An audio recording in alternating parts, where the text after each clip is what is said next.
mga bata? Good morning, teacher. How are you today? Okay lang po. So, let us all stand and let us pray first.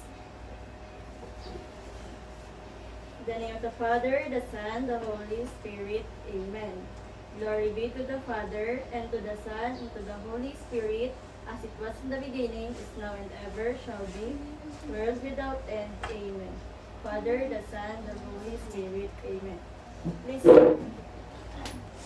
So, meron kaming ditong hinandang classroom rules. S is for stay attentive and listen first.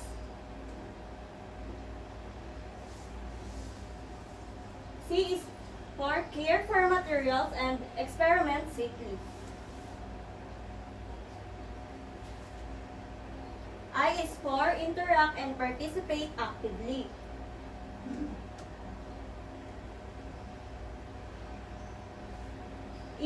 Is for experiment with curiosity. N is for never disturb others while learning. And C for cooperate with your classmates. E is for everyone is friendly and fair. Naiintindihan niyo ba ang classroom rules? Opo. So before we start our lesson, let us first have a motivation. It is called mystery box. So, ang mga laman nito is makikita nyo sa pang-araw-araw na nakikita nyo, na ginagamit nyo sa pang-araw-araw. So, ang sink is yung lumulubog, at ang float naman is yung lumulutang. So, isa-isa kayong pupunta dito para kumuha ng objects. So, let us call first John Martin.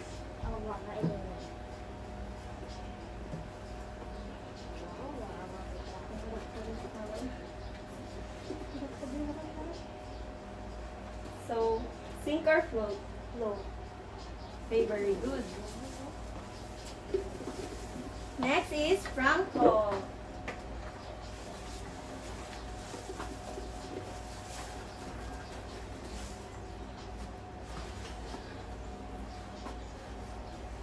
So, sink or float? Sink. See, very good. Sit down. Next is Kiel Daniel.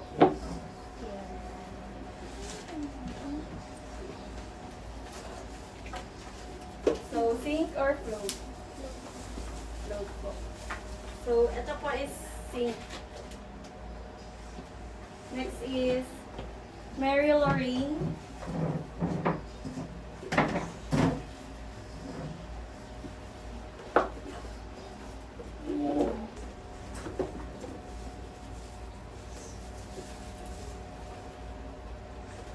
So, sink or float? Thank you. So, naiintindihan niyo ba mga bata? Again, good morning class. I am your teacher, Jessa. So, bago tayo magsimula, ay magkakaroon tayo ng activity. Pero bago yon, may tatanong muna ako sa inyo. Ano yung activity na ginawa natin kanina? Yes? Sink or float. Yes, very good. Sink or float. Yung ating gagawin ngayon ay connected din sa ginawa nating activity kanina. Ngayon naman ay may sasagutan tayo ditong table. So, ito yung mga object. Then, yung mga object na to, i-drop natin yun sa water. Then, huhulaan natin kung ito ba ay magsisink or float. Naiintindihan ba? Opo. So, ngayon, meron dito si teacher na water. Tapos, yung mga object na nakalagay dito ay yung drop natin. Sige. So, una, sinong gustong sumagot? The bottle. Yes? Try mo siya i-drop. Yan. Anong sagot mo? Ito ba yung magsisink or float? Float po.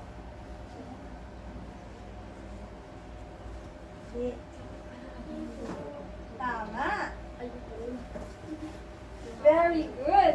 Bigyan naman natin siya ng 5 claps. ating piece of cloth. Sino yung gustong lumubog sa tubig? Yes? Kiel Daniel.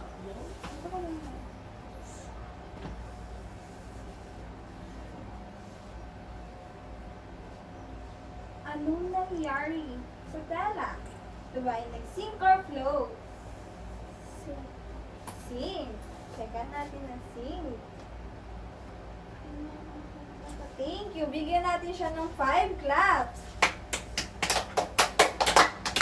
Next naman.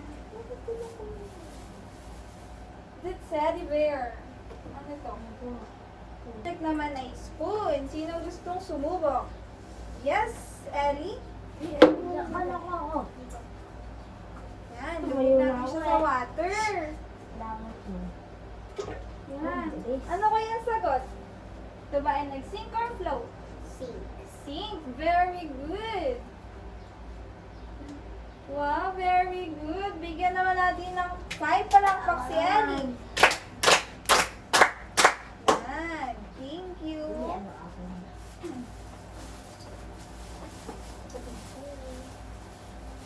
So ang next na object naman natin ay duck. Maliit na duck. Sino gustong sumubok? Yes, John Mark? Libog mo nga siya sa tubig. Ano kaya mangyayari? Ano nangyayari sa duck? Float. Float. Checkan mo nga. Sa duck. Yan, very good. Bigyan naman natin ng 5 bagsak si John Mark. So, next item natin ay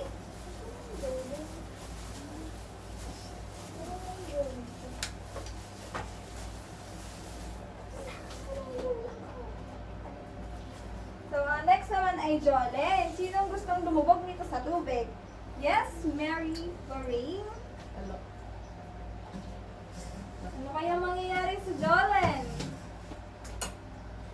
Ano nangyari si John? Ito ba yung nag-sink or float? Sink. Very good. So, next naman ay paper clip. Sino gusto sumubok? Yes, Jerome.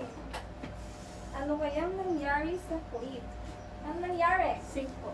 Sink. Very good. So, ayan. Ngayon, nasagutan na natin itong table. Nalaman nyo na kung ano yung mga bagay na nagsisink or float. So, again, ano nga yung mga bagay na nagsisink? Small piece of cloth.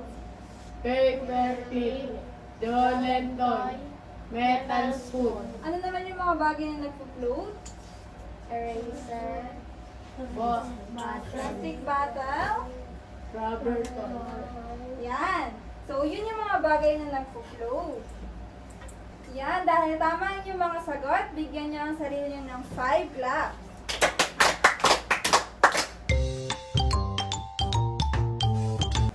So, ngayon, ipapaliwanag ko sa inyo ng mas malalim ang tinuro sa inyo ni Teacher Jess. And ako si Teacher Ashley. So, pag sinabi nating float, ito yung lumulutang sa ibabaw ng tubig. Kagaya ng ginawa nyo kanina. So, next. And ang sink naman, ito yung lumulubog sa mismong ilalim ng tubig kapag mabibigat ang isang bagay.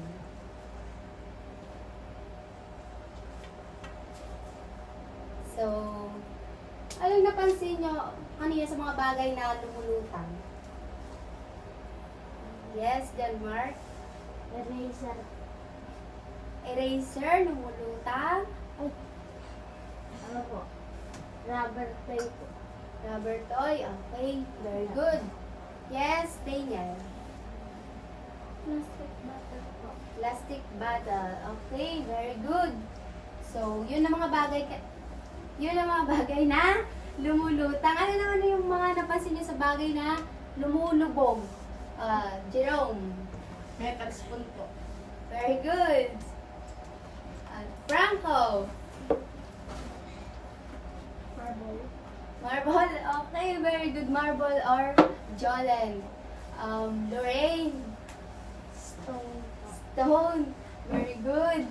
And Daniel? Paper clip po. Paper clip. So, lahat ng inyong sinabi ay tama. Lahat ng yun ay lumulubog. So, ano naman ba't naman lumulutang ang plastic bottle at lumulubos naman ang 5 peso coin? Jerome. Ang plastic bottle po kaya po lumulutang ay magaan. Isang point po ay kaya lumulubog ay mabigat. So, very good. Bigyan nyo ng Hamburger Club. Alam niyo yun? 1, 2, 3. 1, 2, 3. Good. Go! 1, 2, 3. 1, 2, 3. Hamburger. Ano pa? Sino pang may sagot? Bakit lumulutang ang bottle at ang 5 peso coin ay lumulubog? Wala na? Wala na kayong idea? Yun na yun? So, itong nasa chart na to, ang object na to, itong mga object na to, ay parehas lang ng nasa chart. So, the object that float, can float. Yan, lahat ng sinabi nyo ay tama. At ito naman ang object na lumulubog. So,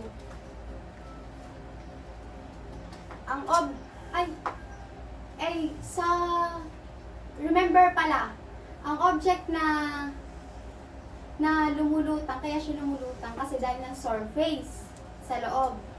Tapos, kaya naman lumulubog dahil hindi kayang isupport ng water yung laman ng nasa loob niya. Like, water bottle, kapag mayroon siyang laman sa loob na tubig, then hindi na siya kayang i-support ng water para siya inumutang pa. Pero pag tinanggal mo yung tubig sa loob ng water bottle, lulutang siya kasi surface na lang yung nasa loob niya. Gets nyo? Opo. Naintindihan niya? Okay. So, ito yung mga object na lumulutang at ito yung object na lumulubog. So, dito, it is not just about size, big or small. Basta, ang object ay magaan, siya ay lulutang, at pag ang object ay mabigat, siya ay lumulubog. Then, may object na mabagal lumubog, meron namang mabilis lumubog, kagaya ng piece of cloth, 'di ba?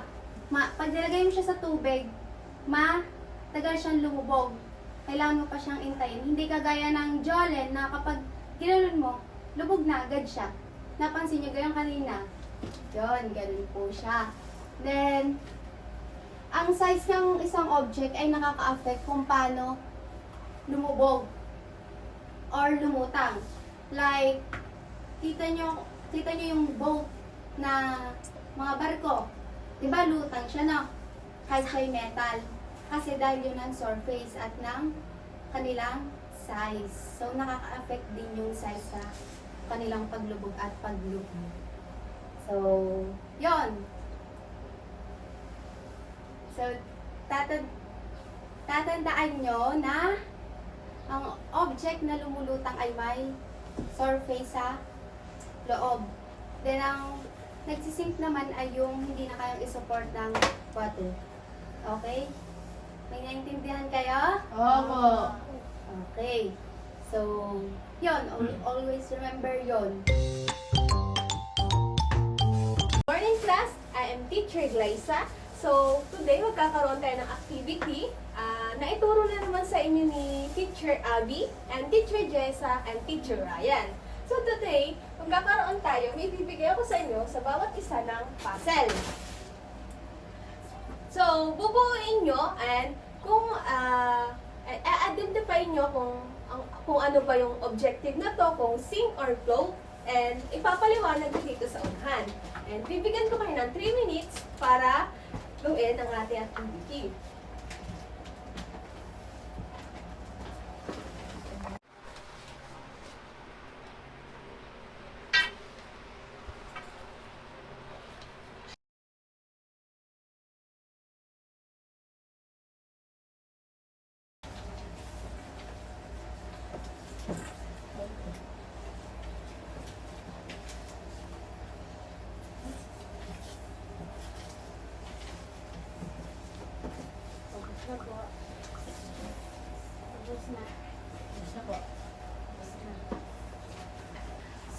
Tapos ka na, John Mart? Ano, John Mart, ang iyong nabuo? Ang nabuo ko po ay susi. Ito ba ay sing or flow? 5. Wow, very good. Bigyan natin sa John Mart ng big clap. And ikaw naman, Ellie. Anong iyong nabuo? Blue. Ito ba ay sing or flow? Wow, very good. Bigyan din natin si Ellie ng masigabong palakpakan. Oh yes, ikaw naman, Daniel. Toys. Anong klaseng toys yun? Wow, dog. Bigyan naman natin si Daniel ng isang palakpakan. Yes, Mary, ikaw ang yung nabuo? Gunting. Ito ba sing or flow? Wow. Yes, Jerome. And the last one? Ang nabuo ko po ay apple. Ito ba sing or flow? Sing po. Wow! Okay, so nagawa niyo maigi ang inyong activity at sa tingin ko naman ay may natutunan tayo. Okay, bigyan natin ng ating sarili ng isang masigabong palakpakan. So, in science, we are not only guess, we test and discover.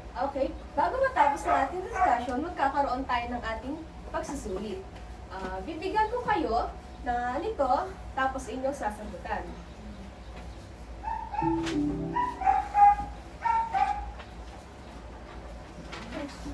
So, children, uunahin muna natin ang ating pangalan. Tapos, ang ating direction ay look the picture and circle the things, the float, and in the box, that sing. Ang sabi daw, si-circle daw natin yung float, yung mga tapos, ibabox naman natin yung mga scene, okay? Ngayon, naintindihan nyo ba? Okay.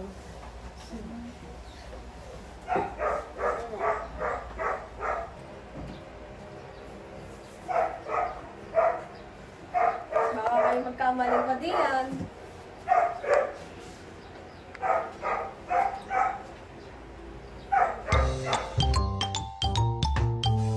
So, dito na natapos ang ating lesson. Thank you for listening and participation. And again, my name is Teacher Ashley. I am Teacher Jessa. I am Teacher Abby. I am Teacher Glyza. Thank you. Thank you, guys. So, dahil dyan, meron kayong token. For you. Hulaan. Mga to yan.